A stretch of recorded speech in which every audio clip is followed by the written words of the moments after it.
नमस्कार, मैं हूं आपके साथ अनुष्का राय और आप देख रहे हैं आईना सच का। उत्तर प्रदेश के अमरोहा में आज आरएलडी पार्टी की बहुजन उदय अभियान यात्रा को संबोधित करने पहुंचे SC/ST के राष्ट्रीय अध्यक्ष प्रशांत कनौजिया ने बीजेपी सरकार पर जमकर हमला बोला। कहा कि बीजेपी गुंडाराज की स्थापना कर रही है। आरएलडी कार्यकर्ताओं ने भीड़ जुटाने के लिए अनोखा तरीका निकाला। देहाती फिल्म के कलाकार शेख चिल्ली आरएलडी के नेताओं के मंच से कराया देहाती कलाकार के नाटक को देखने के लिए उमड़ी भीड़। उत्तराखंड की पूर्व राज्यपाल को भी घेरा। उन्होंने कहा कि उन्हीं की पार्टी के राष्ट्रीय उपाध्यक्ष बेबी रानी ने भी 5 बजे के बाद पुलिस थानों में न जाने की सलाह दी, क्योंकि जितना महिलाओं पर अत्याचार इस सरकार में हुआ है आज तक किसी सरकार में नहीं हुआ। प्रियंका गांधी पर बोली, मैं 40% आरक्षण सीट का हम सभी महिलाएं स्वागत करती हैं। और अभी कश्मीर में जो गृह मंत्री ने बयान दिया उसके पलटवार में बोली, कहा कि वह किसी देश की बेटी को छोड़ वह खुद गहने पहनकर सड़क पर उतर आए तो उनका भी पता नहीं चलेगा। सभा को संबोधित करते हुए SST के राष्ट्रीय अध्यक्ष प्रशांत कनौजिया ने कहा कि हमारे समाजवादी पार्टी से गठबंधन पहले से ही है और चाहे प्रत्याशी नल का हो या साइकिल का, उसे हर हाल में जिताना है और 2022 में मुख्यमंत्री को उत्तराखंड भेजने का काम जनता करेगी। देखिए, आज हम सब लोग देख रहे हैं पूरे प्रदेश में महिलाओं की स्थिति। आप अपना प्रोग्राम शुरू करिए। जो पूर्व राज्यपाल उत्तराखंड की है, ये भी रानी संगठन में आ चुकी है। उन्होंने स्वयं ने ये स्वीकार किया है कि जो अब आप अपना प्रोग्राम शुरू करिए। साथ जाए, पिता के साथ जाए, पति के साथ जाए, अन्यथा ना जाए और दिन के समय जाए। तो जब पूर्व एक राज्यपाल संवैधानिक पद पर रही हुई महिला ये स्वीकार कर रही है, स्वीकार्यता आपको दे रही है, तो आप समझिए मुझे तो कुछ कहने की अब आवश्यकता ही नहीं बची है। तो स्वयं स्वीकार कर रही है सरकार की महिलाओं की क्या दशा है। और हमारी जो पार्टी है उसने साफ कहा, अपने जो संकल्प पत्र है हमारा, वो संकल्प पत्र है, घोषणा पत्र नहीं है, उसमें हमने संकल्प लिया है। उसने कहा कि हम पुलिस भर्ती में 50% महिलाओं को आरक्षण देंगे। जब संख्या महिलाओं की होगी अपने को सुरक्षित महसूस करेंगे। उत्तर प्रदेश के प्रभारी प्रियंका गांधी लगातार उत्तर प्रदेश के दौरे कर रही है। उन्होंने 40% महिलाओं को आरक्षण देने का क्या लगता है? ये बहुत स्वागत योग्य कदम है। मैं उनके इस कदम का स्वागत करती हूँ। अन्य पार्टियों से अगर आए हो तो मेरे पास आ जाए। पार्टी भी इसके लिए दृढ़ संकल्पित है कि अधिक से अधिक महिलाओं को भागीदारी होगी, चुनाव में अधिक से अधिक महिलाओं को भागीदारी होगी। पूर्व में हमारे राष्ट्रीय अध्यक्ष माननीय चौधरी जयंत सिंह जी कह चुके हैं कि विधानसभा में महिलाओं को अधिक से अधिक टिकट दिए जाएंगे। महिलाओं को टिकट देने में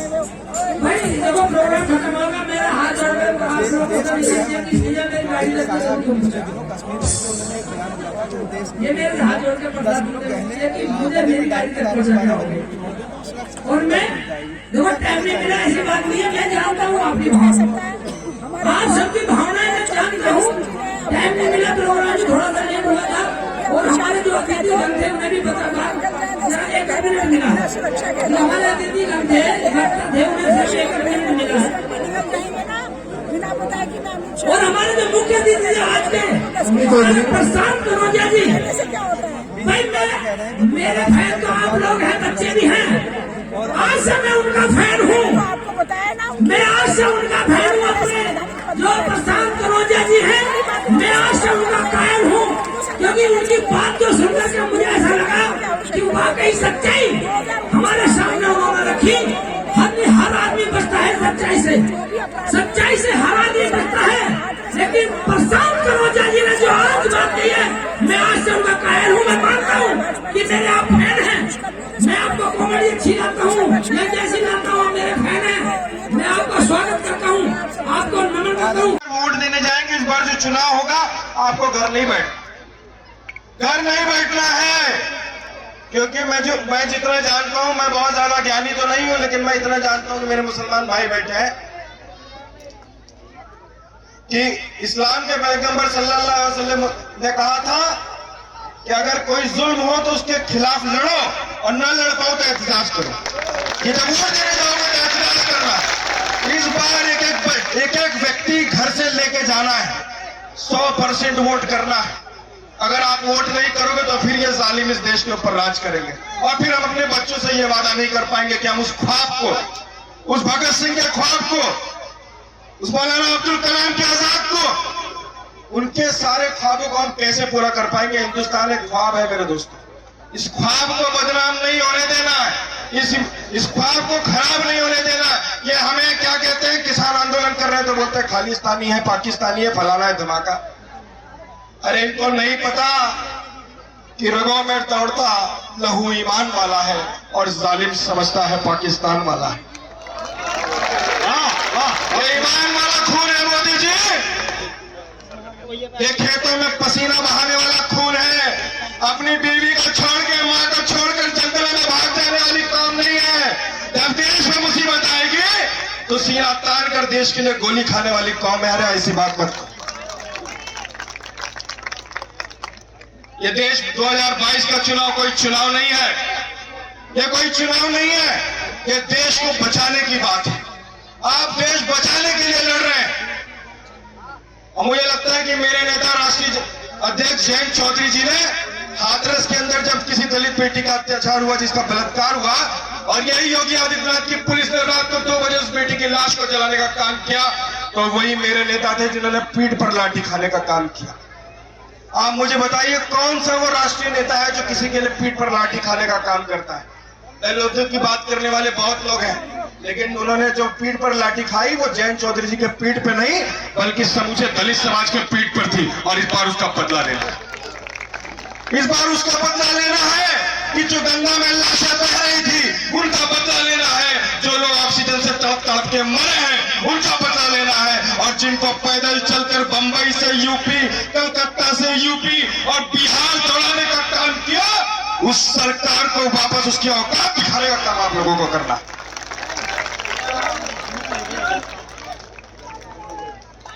हमारी बेटियां सुरक्षित नहीं है। उत्तर प्रदेश, पूरे भारत के अंदर सबसे ज्यादा जो महिलाओं के खिलाफ बलात्कार होते हैं उत्तर प्रदेश के अंदर होते हैं। किसान 11 महीने से बैठा है। 59,000 ओबीसी आरक्षण में पिछड़ा आरक्षण है शिक्षक भर्ती में, उसको चोरी करने का काम किया भारतीय जनता पार्टी ने। ये किसी के सगे नहीं है, ये अपने परिवार के सगे नहीं हुए तो आपके सगे कैसे होंगे? इस बात को आपको समझना पड़ेगा, इसको आपको समझना पड़ेगा, क्योंकि ये लोग नहीं जानते। आप बाहर से प्रधानमंत्री आते हैं, दूसरे देश के प्रधानमंत्री आते हैं तो उनको लेके जाके गुजरात दिखाते हैं। अरे गुजरात में ही सब कुछ है क्या? नहीं है क्या? तो इसी बात पे मैं कहना चाहता हूं कि वजारत चंद लम्हों की महल मीनार से ऊंची, वजारत चंद लम्हों की महल मीनार से ऊंची। मैं औरंगजेब हूं, अपने लिए खिचड़ी बनाता हूं, और उनको सत्ता मिलती है तो गुजरात बनाते हैं, और मुझको मिलती है तो मैं दिल्ली बनाता हूं। क्या बात करते हैं ये लोग? इन्होंने कभी देखा ही नहीं। अरे जिसने पुष्की रात देखी नहीं वो हल्कू का दर्द नहीं समझ सकता, वो किसानों का दर्द नहीं समझ सकता। जिसने अपनी खिड़की के गमले में एक कभी पौधा न लगाया हो वो क्या जानेगा किसानों का दर्द क्या होता है। जिसकी बेटी ना हो उसको क्या पता बेटी का दर्द क्या होता है। और मैं कहता हूं ये जितनी भी घटनाएं होती हैं बेटियों के खिलाफ, आप लोगों को उसके खिलाफ एहतजाज करना है, उसके खिलाफ आवाज उठाना है। आप इस बात का इंतजार मत करिए कि किसी दिन उसके दिन उस पन्ने में आपकी बेटी का नाम छपा होगा, आप आकर खड़े होंगे, बोलेंगे मेरे साथ अन्याय हो गया।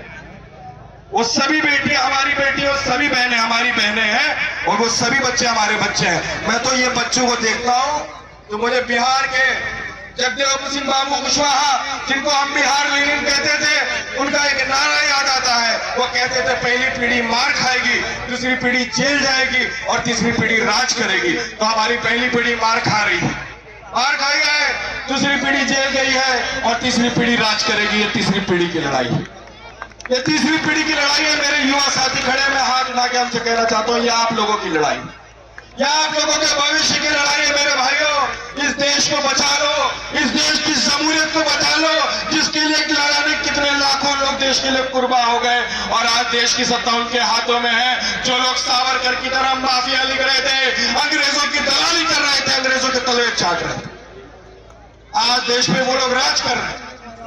हमें ये आरएसएस के चट्टीधारियों को उत्तर प्रदेश से नहीं बल्कि इस देश से भगाना पड़ेगा। और मैं तो कहता हूं कि जो दलित समाज के लोग भारतीय जनता पार्टी आरएसएस के समर्थक है, उसे वोट देते हैं, वो गद्दार है। उनके साथ किसी तरीके का रोटी बेटी का संबंध नहीं हो सकता, नहीं हो सकता संबंध। जो लोग अपने शोषक को परेशान करते हैं, अपने ही जिसको मार रहा है उसकी पूजा कर रहे हैं, उसको बढ़ा रहे हैं, ऐसे लोग किसी के सगे नहीं हो सकते। ये नैतिक जिम्मेवारी है भारतीय जनता पार्टी को इस देश से भगाना सिर्फ चुनाव की बात नहीं है, इंसानियत को बचाना, इंसानियत को बचाना है। ये लोग कौन लोग हैं आप जानते हैं, इनका इतिहास क्या है।